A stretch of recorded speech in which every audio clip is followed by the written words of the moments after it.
Hello बच्चों, कैसे हो आप। उम्मीद करती हूँ आप सब अपने घरों में अच्छे होंगे, सुरक्षित होंगे। आज आपकी कक्षा आपके घर में हम पढ़ने वाले हैं कक्षा 3 का चौथा पाठ, तालाब में चांद। तो आइए पढ़ते हैं। बंदरों ने तालाब में चमकता चांद देखा। उन्हें चांद को पकड़ने की सूझी। अरे देखो, तालाब में चांद, चलो पकड़ते हैं। एक बंदर चांद पकड़ने को कूदा, पर चांद हाथ नहीं आया। अरे कहाँ गायब हो गया चांद। लगता है मेरे कूदने से डर गया, बंदर बोला। फिर उन्होंने एक योजना बनाई। चलो एक दूसरे का हाथ पकड़कर लटकते हैं और धीरे से पकड़ते हैं चांद को। अचानक डाल टूटी। एक बंदर का हाथ छूटा और बंदर मगरमच्छ की पीठ पर गिरे। भागो रे, एक बंदर बोला। डरो मत, मेरी पूंछ पकड़ लो, मगरमच्छ बोला। बंदर बोले, मगर अगर। तो देखा बच्चों, कैसे बंदरों ने चांद को पकड़ने की योजना बनाई, लेकिन उसमें कामयाब नहीं हो पाए। और कहाँ गिरे? नदी में, मगरमच्छ की पीठ पर। तो चलिए अब करते हैं इसका अभ्यास कार्य। बच्चों, पाठ में आए हुए कुछ कठिन शब्द थे जिन्हें हमने यहाँ पर लिखा है। सबसे पहले है चांद।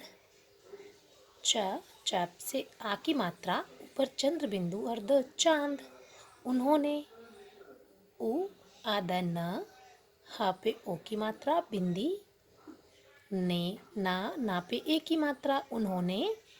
और मगरमच्छ, मगर, म आदा छ, मगरमच्छ। और पूंछ, पापे बड़े ऊ की मात्रा, ऊपर चंद्र बिंदु और छ, पूंछ। ठीक है। इसके बाद हम इसका करते हैं पहला प्रश्न। बंदरों ने चांद को क्यों पकड़ना चाहा?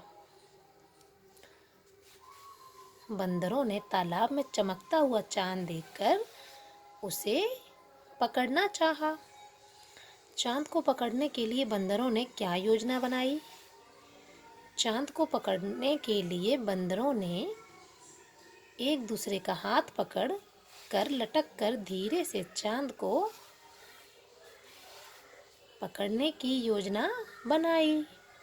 तीसरा प्रश्न है इसका, तालाब में चांद था या कुछ और? तो क्या था तालाब में? इसका उत्तर है, तालाब में चांद की परछाई थी, या उसका प्रतिबिंब भी कह सकते हैं। ठीक है। इसके बाद हमारा अगला प्रश्न है, कहानी को आगे बढ़ाओ।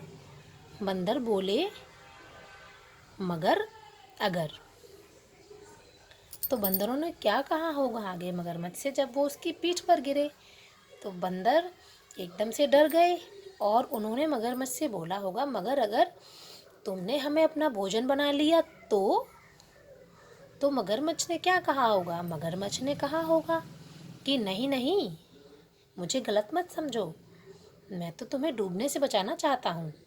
तो बंदरों ने उसकी बात पर विश्वास कर लिया होगा और फिर सब बंदर उसकी पूंछ पकड़कर उसके साथ चलने लगे होंगे और फिर मगरमच्छ ने उन्हें किनारे पर लाकर छोड़ दिया होगा और तब सब बंदरों ने मगरमच्छ का धन्यवाद किया होगा कि आपने हमें डूबने से बचाया। तो मगरमच्छ ने भी कहा होगा कि जिसे तुम चांद समझ रहे थे वो चांद नहीं था, वो चांद का प्रतिबिंब था, आगे से ऐसा कुछ भी नहीं करना। इसके बाद है तीसरा प्रश्न, देखो करके। ये बच्चों आपको खुद ही करके देखना है। एक बड़ी थाली या परात में पानी भरो। पानी भरने के बाद उसमें देखो क्या दिख रहा है। तो जब पूर्णमासी की रात हो, पूर्णिमा की, आप उसमें भी ऐसा कर सकते हो या फिर दिन में भी कर सकते हो। तो ये करके देखना और मुझे बताना कि आपने उसमें क्या देखा। बंदरों ने चांद को पकड़ने के लिए एक दूसरे का हाथ पकड़ा। आप भी कुछ ऐसे खेल खेलते होंगे जिसमें एक दूसरे का हाथ पकड़ना होता है। उन खेलों के नाम लिखो। तो ये आप अपने अपनी अपनी किताबों पर करेंगे। ठीक। इसके बाद 5वां प्रश्न, तुम भी एक चित्र कथा बनाओ जिसमें बिल्ली, चूहा, तोता और आम हो। तो ये भी आप अपने आप करके देखना। एक ऐसी छोटी सी कहानी बनाओ जिसमें चित्र भी हो, जिसमें बिल्ली, चूहा, तोता और आम का चित्र हो। फिर 6वां प्रश्न है, जीतू ने मेले में देखा अजब गजब तमाशा। शीशे में जीतू कहीं दुबला, कहीं मोटा, कहीं लंबा, कहीं छोटा। खूब हंसा जीतू, मैं ऐसा कैसे? जीतू बोला, क्योंकि शीशे वैसे। जिया बोली,